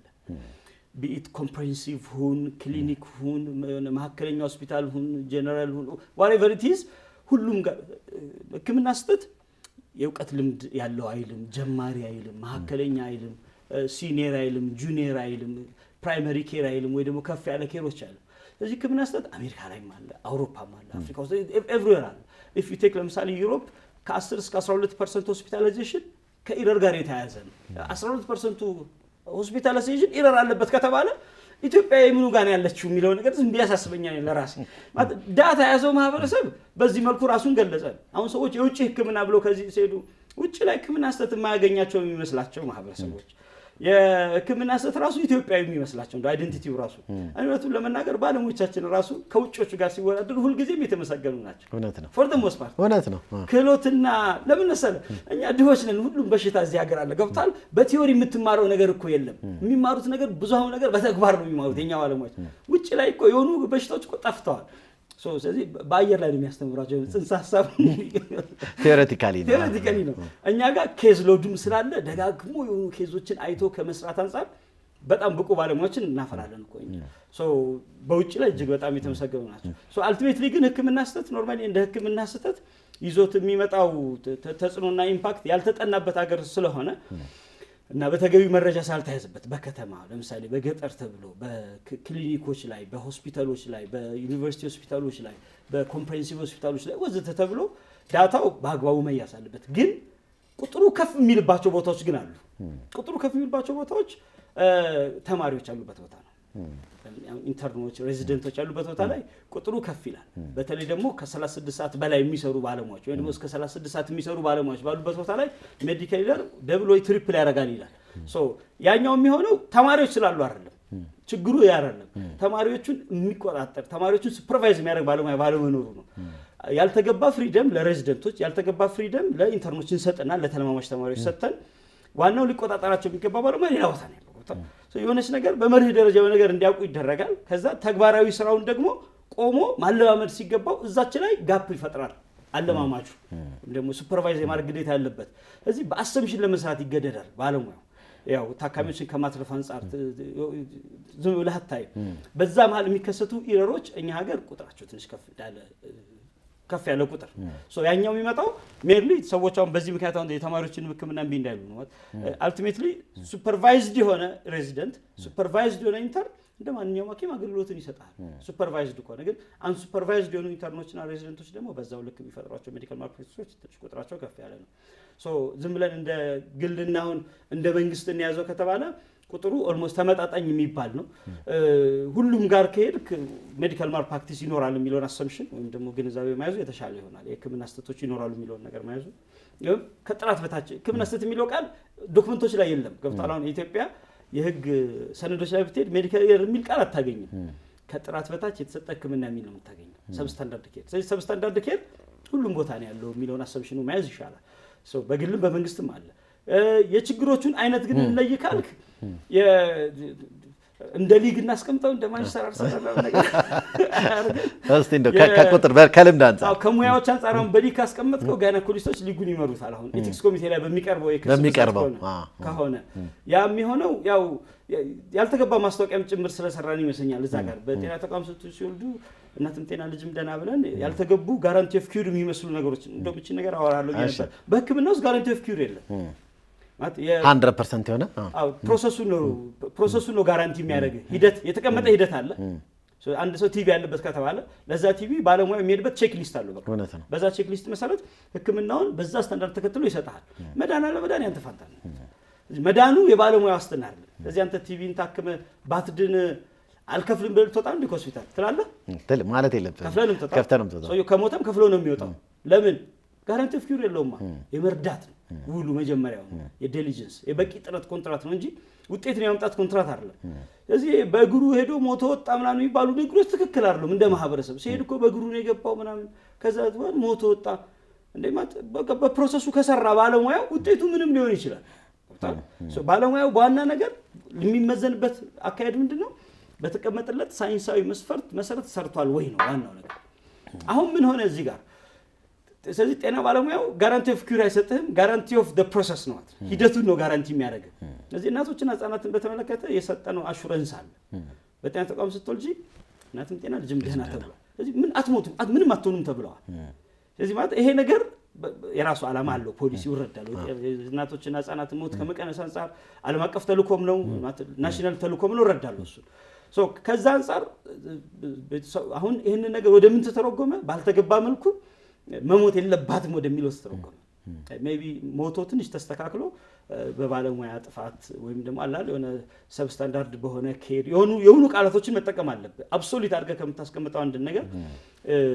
የእናቶችና ህፃናትን ጤና ፕሮሞት በሚያደርጉ ሌሎች አፕሮፕሪየት ጀርገኖችን መጠቀም ትችላለህ የማተገቢውን ኬር እንድናረግ የሚያነሳሳ አላል አቴንሽን እንድንሰጥ የሚያደርግ ነገር ልታነሳ ትችላለህ ግን አሁን የእናቶችና ህፃናትን ህይወት ለመጠበቅ ብዙ ደም ያስፈልጋል በቂ አምቡላንስ ያስፈልጋል ይሄ ኒዮናታል አይሲዩ ኒኩሉታል እሱ ያስፈልጋል መልቲ ዲስፕሊነሪ ባለሙያዎች ያስፈልጋል ከብታል አሁን ጋይናኮሎጂ ባለሙያ ይረዳት ኒውሮ ባለሙያ ኢንተርኒስት ሌላ ምናምን ኦንኮሌ ብዙ ባለሙያዎች ሊያስፈልጋት ይችላል እነኛ ሁሉ ባለሙያዎች ገዛ ያለበት ቦታ ላይ እዚህ ሀገር ውስጥ ሁሉም ቦታ ላይ ኦፕቲማል ኬር አለ ወይ አሁን ገጠር ውስጥ እነማን ናቸው ሐኪምን ወክለው እኮ ሌሎች ባለሙያዎች እኮ የሚያዋልዱበት ኢትዮጵያ ውስጥ እኮ ነው ያለነው ማለት አሁን ሁሉም ቦታ ላይ ጋይናኮሎጂስት አቬለብል ነው አይደለም ፕሮፖርሽኑ ቁጥሩ አይ ቲንክ ቅርብ ጊዜ ማቃቸው ቁጥሮች ነው አንድ ጋይናኮሎጂስት እስከ 200,000 ምናምን የሚደርሱ ባለሙያዎችን ታካሚዎችን ይከታተላል ነው ስለዚህ ኦፕቲማል ኬር በየቦታው አይኖርም ማለት ነው ስለዚህ ኦፕቲማል ኬር ኖርማሊ ባለባቸው ሀገራቶች ላይ እናቶችና ህፃናት ሞት ዜሮ ማድረግ አልተቻለም ግን በእኛ ጥፋት ግን መሞት የለባትም በእኛ ኬርለስነት በእኛ ቸልተኝነት ተቋም ውስጥ ባሉ ጋፖች መሞት የለባትም ፕሮሞት ማድረግ ይቻላል ያ ነገር ነው ቁጥሩን ከፍ ያደረገው 35% ሰዎች እንደውም ሜዲኮ ሌጋል እንደ ኢትዮጵያ ትንሽ ወገግ አድርጎ ማህበረሰቡ ዘንድ አዌርነስ ከመፍጠር አንፃር የራሱ የሆነ ሚና ተጫውቷል ብያምናለሁ ለምን ሰዎች ሞትን እንቢ ማለት ጀመሩ እግረ መንገድ አያይዘው እንደውም በእናቶች ሞት ግርግር የሴት እናቶችንም ሞት አንቀበልም የሚል ኢቲክስ ኮሚቴ ላይ እንደዛው ላከዙት መታያቀሉ ማለት በወሊድ ላይ ያለች እናትን ነው ኖርማሊ ያራሱ ሪፈር የሚያደርገው ግን በወሊድ አይልም ግን ማህበረሰቡ ሲረዳው በወሊድ አድርጎ አልተረዳው የእናቶች ሞት ብዙ ጊዜ የወላድ እናቶች ሞት ከሚል ቃላት ይልቅ ባለሙያዎች ሲጠቀሙ የእናቶች ሞት ከመቀነስ አንፃር ነው የሚለው እዚህ እናት የሆነ በሙሉ ሁላ መክሰሱላ ጀምሮ ነበር የሆነ ጊዜ ላይ እኮ ያ ነገር የፈጠረው ነው ከዛ ኦርቶፔዲክስ አለ ከዛ ሰርጀሪ አለ ዝም ብለን እንደ ስቴፕ ኬድል ሊመሩት እነኚህ ናቸው እነኚህ 65% ናቸው ሶስቱ ከአጠቃላይ ከሚቀርቡ ኬዞች ለምን የሚታይ ነገር ስለሚሰሩ ነው ያው ትንሽ ለመክሰስ በጣም ብዙ ሲሰራ ደግሞ ያው ብዙ ነገሮች ይኖራል ቀላል ነገር ማህበረሰቡ ይሄን ቀላል ነው ብሎ አስቦታል ግን በጣም ኮምፕሊኬትድ ነው እዚህ ጋር ያለው ዴዝ በምን መጣ የሚለው ነገር በአግባቡ ለይተህ በተለይ ደግሞ ብዙዎቹ ባለሙያዎች ከሲስተም ጋር በተያዙ ክፍተቶች ጭምር ነው የሚከሰሱት ማለት የሲስተሙን በርደን ባለሙያው እንዲሸከመው ያደረግነው መቼም የኢትዮጵያን ጤና ስርዓት እናስተካክል አንችልም ባለሙያው ራሱ ላጠፋው ነገር ይጠየቅ ሲስተሙ ራሱ ላጎደለው ነገር ይጠየቅ ሲስተሙ እኮ ባለቤት አለው እውነት ነው ማለት አድሚኒስትሬቲቭሊ ተቋም ረን የሚያደርግ ሰው አለ ሲስተሙንም እኮ የሚቆጣጠር እኮ ተቋም እኮ አለ የወረዳ ጤና ቢሮ አለ ዞናል ጤና ቢሮ አለ የክልል ጤና ቢሮ አለ ፌደራል ጤና ሚኒስቴር እኮ አለ ማለት እነኛ አካላቶችም ለዘረጉት ሲስተም እኮ ኃላፊነት አለባቸው ያኔ የዘረጉት ሲስተም እያሰራ ነው ወይ ለምሳሌ ላይዘን የሚባል የሪፈራል ስርዓት አለ ለምሳሌ ላይዘን የሚባለው ሪፈራል ስርዓት ውስጥ አንድ ታካሚ ከአዋሳ አዲስ አበባ መምጣት ብትፈልግ አዲስ አበባ ላይ ያለው የላይዘንስ ሴንተር ስልክ ካላነሳ እኮ ያቺ ታካሚ እኮ አዲስ አበባ መምጣት እኮ አትችልም። ያሰራር ሰንሰለት አላቸው። በቃ ዝም ብለህ ያለ ላይዘንስ ከመጣ ማንም ሰው አያስገባህም። አልደወልክም ነው የምትባለው። መጀመሪያ መደወል አለብህ። ስለዚህ ማለት ላይዘንስ ስርዓት እንደ ስርዓት አሁን ሪስፖንድ እያደረገ ነው ወይ የሚለው ነገር አብረህ ቴስት ማድረግ አለብህ። እየሰራ ነው ወይ? ውጤታማ ነው ወይ? ጤና ባለሙያና ጤና ተቋማቶችን መቆጣጠርበት ስርዓት ለታካሚዎች ፔሸንት ሴፍቲ እያመጣ ነው ወይ የሚለው ነገር እኮ የመቆጣጠር ኃላፊነት እኮ አለበት ሲስተሙ። ልክ ባለሙያዎች አጠፉ ብለን እንደምንጠይቀው ሲስተሙን የሚጠይቅልን ሰው ያስፈልገናል። ተቋማቶች ውስጥ ያሉ አድሚኒስትሬቲቭ ሃይራርኪዎችን ደግሞ የሚጠይቅልን ተገቢውን ግብአት ጥራት ያለው ግብአት ከማቅረብ አንጻር ራሱ ለምሳሌ የጤና ተቋማቶች ውስጥ ሁሉም የራሱ ኃላፊነት አለበት። እነኛ ኃላፊነቶችን ያልተወጣንም ሰው የምንጠይቅበት ስርዓት። ስለዚህ ፕሬሚሱንም መጠየቅ ህግ ያስፈልገናል፣ ባለሙያንም መጠየቅበት ህግ ያስፈልገናል፣ ሲስተሙንም መጠየቅበት ህግ ያስፈልገናል። ከዛ እነኚህን ደግሞ አንድ ደግሞ ጠቅላላ አድርጎ የሚሰራ ደግሞ ገለልተኛ ኤጀንሲ ያስፈልገናል። እኛ አሁን ያተኮርነው ባለሙያ ላይ ብቻ ነው። ባለሙያን ብቻ ነው እያሯሯጥን ያለ ነው። ብዙሃኖቹ ኬዞች ከሰርጂካል ጋር የተያዙ ናቸው። ያው አሁን ኢንተርናል ሜዲሲን ብትወስድ ያው የማጂክ ድረግ ይሉታል እነሱ ነገር ሆኖ እንጂ ማለት መድኃኒትም ራሱን የቻለ ማለት በመድኃኒቶች ወይም ደግሞ ኤርሊ ዲቴክት ባለመደረጋቸው ችግሮች ወይም ደግሞ ሌት ሪፈራልም የሚያመጣቸው ችግሮች ኢረር ኢን ዲያግኖሲስ የሚባሉ አሉ። ኢረርስ ኢን ትሪትመንት አለ። ከፎሎ አፕ እና ከሞኒተሪንግ ጋር የተያዙ ይባሉ ችግሮች አሉ። በብዛት እንደዚህ አይነት ችግሮች ናቸው አሁን ኤቲክስ ኮሚቴ ላይ የሚቀርቡት በአይነት እንሂድ ከተባለ። ግን ማህበረሰቡ ግን ሞር አቴንሽን መስጠት ያለበት አንድ ሀሳብ ላይ ነው። የህክምና ልዩነት ስላለ የሀሳብ ልዩነት ስላለ የህክምና ስጣለ ማለት አይደለም። እውነት ነው። ህክምና መጀመሪያውኑ ባለሙያዎቹም ይሉታል ኢት the most incomplete and impure science ይሉታል። ያላለቀና እንጭጭ ሳይንስ ነው። ጋር ያላለቀለት ሳይንስ ነው። ማህበረሰቡ ህክምና እንዳለቀለት ሳይንስ አድርጎ ይረዳዋል። ይሄ እንዳለቀለት ሳይንስ የሚያዝ ሙያ አይደለም፣ በመላምት የተሞላ ሙያ ነው። ስለዚህ አንድ ባለሙያ እናንተ ሲያክማችሁ ካለ መላምቶች ውስጥ በአንዱ ነው ያከመህ። ስለዚህ ይሄ ካልሆነ ግን እንሞክረዋለን በሌላ ደግሞ ይልሃል እኮ ራሱ አይደል። ይሄን ወሰድና ካልተሻለ ደግሞ ገሚ ትመጣና እንዴ በቃ ሳይንሱና ባለሙያው እስከት ያምጣው ያልተሰጠው ነገር እኮ አይሰጥህም። ስለዚህ ያንተ ሲምፕተሞች በጊዜው ያለው ክሊኒካሊ ባለሙያ ኢንቨስቲጌት አድርጎ ላቦራቶሪ ተጠቅሞ በመሳሪያ በኢሜጂንግ ምናምን ነገር አይቶ ችግርህ ይሄ ነው ብሎ እዛ ጋር ያሉት ማስረጃዎች የሚያስረዱትን ነገር ነው የሚነግርህ። ስለዚህ ለምሳሌ ቲቢ ሊል ይችላል አንድ ባለሙያ፣ ለሆኑ ሰዎች ደግሞ ያኛው ጀጅመንቱ ካንሰር ሊሆን ይችላል። ለአንዱ ሚኒንጃይትስ ሲሆነው ለአንደኛው ደግሞ ወባ ነገር ሊሆን ይችላል፣ ማሌሪያ ሊሆን ይችላል። ማለት ምልክቶቹ ስለሚቀራረቡ ስለዚህ ኢረርስ ኢን ክሊኒካል ጀጅመንት ይኖራል። በህክምና ውስጥ ልታጠፋው አትችልም። ዋናው ነገር ፔሸንትን ሃርም እንዳያደርግ ነው፣ ፔሸንትን እንዳይጎዳ ነው። ስለዚህ ለዛ ነው ፎሎ አፕ እና ሞኒተሪንግ የሚባለው። ለታካሚ መድኃኒትን ሰጥተህ ዞር ማለት አይደለም። በመድኃኒቱ መሰረት ውጤት እያመጣ ነው የሚለው ነገር ፎሎ አፕ እና ሞኒተር ማድረግ አለብህ። ማለት መድኃኒቱ ያልተገባ ጉዳት እያመጣበት ከሆነ ወይም ደግሞ አንተ ዲያግኖስ ስታደርገው መጀመሪያውን ያልተገባ ህመምን ዲያግኖስ አድርገህ ከሆነ ያ ነገር ጉዳት እያመጣበት ስለሚሆን ልትከታተለው ይገባል። ስለዚህ አሁን ከዚህ አንጻራዊ አሁን ተኝቶ ማሳከምና ቤት መላክ የሚለው እዚህ ጋር ነው ልዩነቱ። አንዳንድ አሁን ተኝተን ልናክማቸው የሚገባቸውን ታካሚዎች መድኃኒት ሰጥተን ወደ ቤት እንልካቸውና ተገቢ ፎሎ አፕ እና ሞኒተሪንግ በሌለበት ሁኔታ ላይ መድኃኒቱ ከበሽታው ጋር ካልተገናኘ የሚፈጠረው ችግር ከፍ ያለ ነው ማለት ነው። ስለዚህ አሁን ፎሎ አፕ እና ሞኒተሪንግ በህክምና ውስጥ የሚታወቅ ኮንሰፕት ነው አለ የሳው። ስለዚህ ባለሙያ ያንተን ችግር ሲያይ መጀመሪያ 3 ችግሮችን ለይቶ ከ3ቱ ግን በአንዱ አስቀድሞ ሊጀምር ይችላል። ለምሳሌ በዛኛው ሪስፖንድ ካላረክ በሁለተኛው ይሄዳል፣ በሁለተኛው በሶስተኛው ሊሄድ ይችላል። ስለዚህ ኦልተርኔቲቭ ያስቀምጥልሃል እኮ ሲጀምረው። እዚህ ህክምና ኖርማሊ አሁን ባለሙያዎች ማህበረሰቡ የሆነን ቦታ ይታከሙና የሆነ አይነት ሜዲኬሽን የሆነ አይነት ህክምና ይሰጣቸዋል። ከዛ በዛ ለውጥ ሳያዩ ሲቀሩ የሆነ ቦታ ይሄዳሉ። ከዛ እዛ ሄዶ እንዴት እንደዛ አከበሽ እንደውም ባለሙያው ራሱ አንዳንዴ ከባለሙያው ይመነጫል ችግሩ። እንደዚህ እኮ ያንቺ ችግር እኮ ይሄ ነው፣ ያንቺ ችግር እኮ ያ ነው ብሎ እንዴት ያን መድኃኒት ሰጠሽ፣ እንዴት መድኃኒት ሰጠሽ። ማህበረሰቡም እንደ ማህበረሰብ እኔ ዳንኩት አከሌ ጋር ሲሄድ ነው ይላል። ስለዚህ አከሌ ደካማ ነው ነው አይደለም። የታየው ነገር ያ ነው ማለት ክሊኒካል ጀጅመንቱ ለሱ የታየው ነገር ያ ነው። ስለዚህ ዋናው ነገር ግን በዛ ህክምና ጉዳት እንዳይመጣ ነው የሚፈለገው። ሞኒተር ማድረግ መከታተል አንድ። ስለዚህ ቀጠሮውን በተገቢ ጊዜ ሰጥቶ በእኛ ቀጠሮ መታ አንተም ራስን ቼክ ማድረግ አለብህ። እኛ መድኃኒት ወስደን ትንሽ የተሻለን ከመሰለን በዛው ነው የምንቀረው። መድኃኒቱን ብለና ያቋርጦች እንችላለን እንደ የተሰጠው መድኃኒትና ምን አረገህ የሚለውን ነገር እኮ ተገቢውን ቀጠሮ ሰጥቶ ባለሙያ መከታተል ኦብሊጌሽን አለበት። ታካሚውም ጤና ባለሙያ ጋር የመሄድ ግዴታ አለበት። አልቲሜትሊ የሀሳብ ልዩነት በራሱ የህክምና ስህተት መንስኤ ተደርጎ መያዝ የለበትም፣ ወይም ደግሞ ከጥራት ያነሰ ህክምና ተደርጎ መያዝ የለበትም ነው። ጥሩ ኦብሊጌሽን። በጣም አሪፍ። እንግዲህ ያው ሰዓታችን እየተገባደደ ነው። የዚህ ጉዳይ ቢነሳ አያልቅም። ነገር ግን ከማጠናቀቃችን በፊት ግን በተለይ አሁን እንግዲህ የሰሞኑ ትልቅ አጀንዳ ሰዎች እንግዲህ የተለያዩ ጥያቄዎችን እያነሱ የሚገኙት ከዚህ ከአይሲዩ ላይ በሚሰጠው አገልግሎት የማሽን ማቋረጥ ከማሽን ጋር ተያይዞ ታካሚዎች ላይ ሊደረግ የታሰበው ነገር አለና እንደው ስለሱ የተወሰነ ነገር እናንሳና እንደው ጥቅሙ ምንድነው? ጥቅም እንደገና ደግሞ ጉዳቱስ ምንድነው? ማህበረሰቡስ ምን ማወቅ አለበት? ስለዚህ ባለሙያውስ ያለው ኃላፊነት የት ድረስ ነው የሚለው ነገር ነው። የዩትኒዥያ ጉዳይ ወይም ኖርማሊ ዩትኒዥያ የሚባለው እኔ አዋጁን ሲወጣ ኮርቲሙስ ነበርኩ። ኦኬ ኮንሰፕቱን አውቀዋለሁ። ዩትኒዥያ ኖርማሊ ሜርሲ ኪሊንግ ይሉታል። ለታካሚው ጥቅም ተብሎ የሚሰጥ ታካሚ ኖርማሊ ለመጥቀም ነው እንግዲህ አሁን ታካሚዎች መጥቀም የሚለው ኦኬ ብዙዎች ያነሱት ምስና ታካሚው መጥቀም ኮንሰፕቱ ታካሚውን ኖርማሊ አሁን ኢሪቨርሰብል የሆነ ኖርማሊ አሁን ሞት የሚባለው ነገር የሶስት ነገሮች ጥርቅም ታካሚው የብሬን ዴዝ ሊኖረው ይገባል። ስለዚህ አይምሮ ስራ ማቆም አለበት። ሪስፓራቶሪ አሬስት ሊኖረው ይገባል። የመተንፈሻ አካላቶች ስራ ማቆም አለባቸው። ከዛ የልብ ስራው ማቆም አለበት። ባለሙያዎች መወድ ሊወርዱን ይችላሉ። የሶስቱ ኮምቢኔሽን ነው ኖርማሊ ሞትን አንድ ሰው ሞቷል እንዲባል ክሊኒካሊ እነዚህ ሶስቱ ነገሮች አንድ ላይ መገኘት አለባቸው በመርህ ደረጃ። ግን አሁን አንዳንዴ ብሬን ዴዝ ይከሰትና እነኚህ ነገሮች ግን በአርቲፊሻል ሜካኒካል ቬንቲሌተር ሊሰሩ ይችላሉ። ገብቷል። የሳምባና የልብ ስራን አሲስት የሚያደርጉ መሳሪያዎች ማሽኖች አሉ። ስለዚህ ታካሚ አሁን በብሬን ደረጃ እኮ ሞቷል። አሁን በአይምሮ ደረጃ ታካሚ ሞት ገጥሞ አይምሮ ሞቷል። ስለዚህ ሰውነታችን የሚያዘው ክፍል የለም ማለት ነው። ስለዚህ ታካሚው አካባቢውን አይለይም ሁኔታዎች። ስለዚህ ህይወትን አንቲሲፔት ማድረግ አይችልም።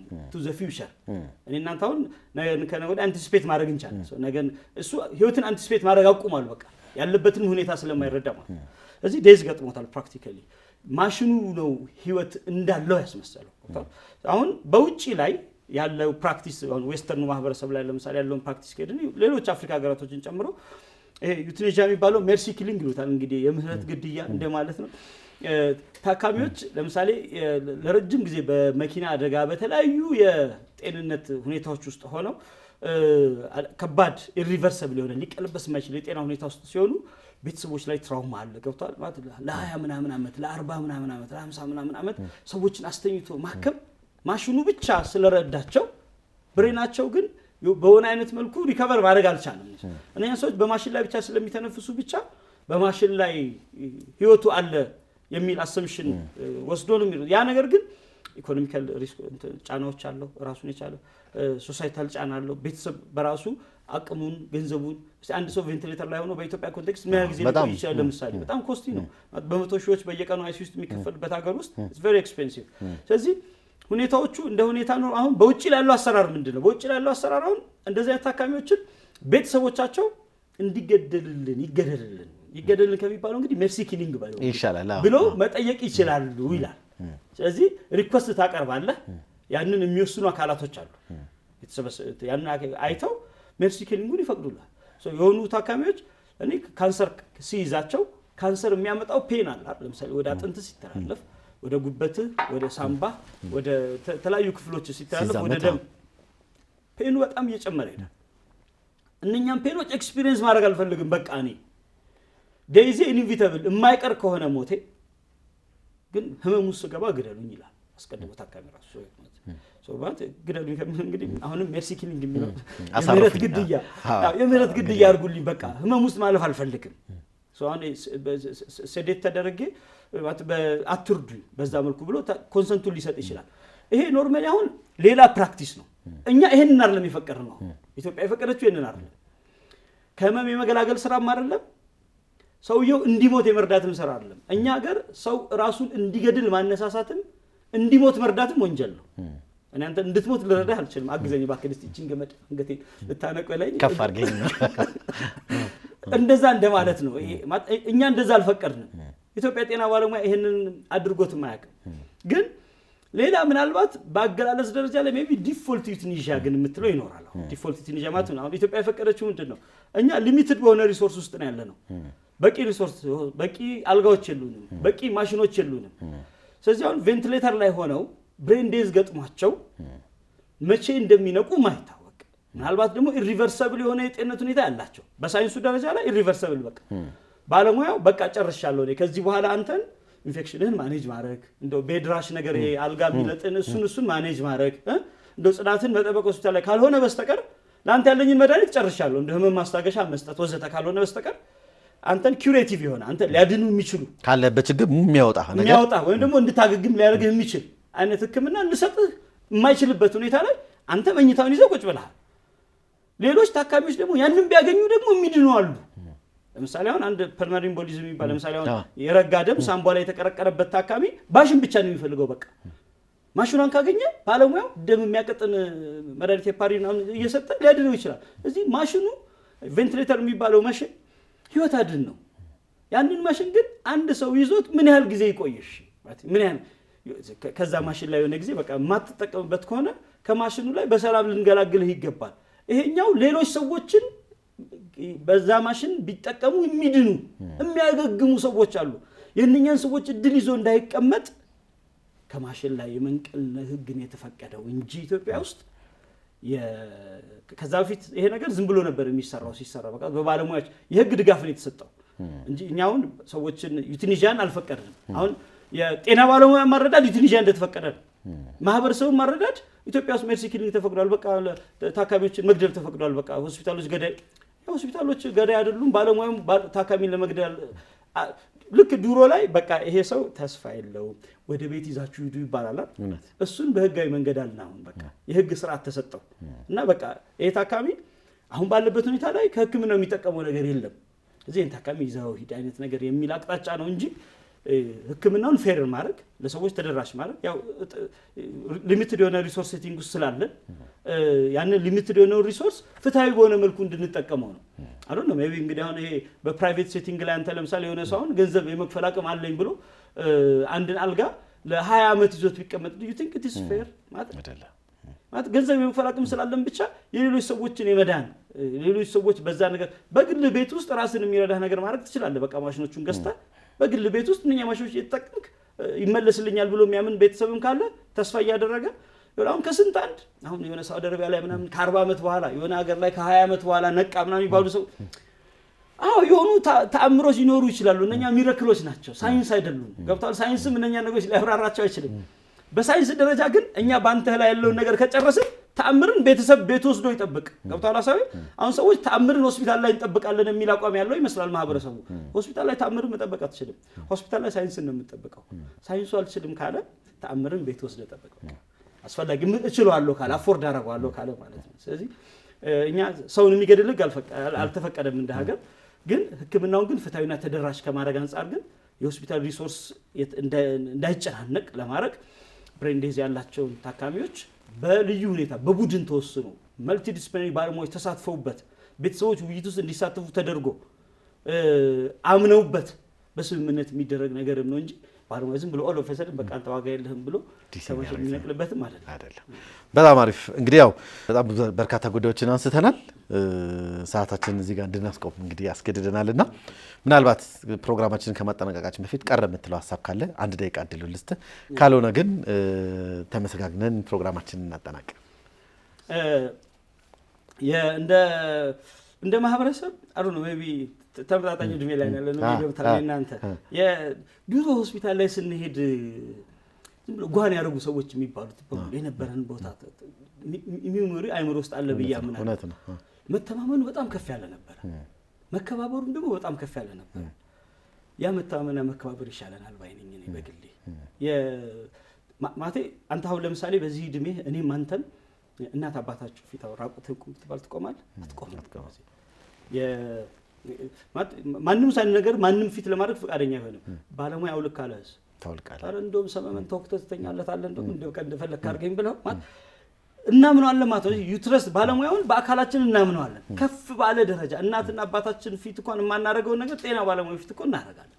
ሶ ይሄ ባለሙያው እንደ ፕሪቪሌጅ ሊያየው ይገባል ማለት መብቱ ስለሆነ አይደለም ነገር ያደርግልለት ፕሪቪሌጅ ነው።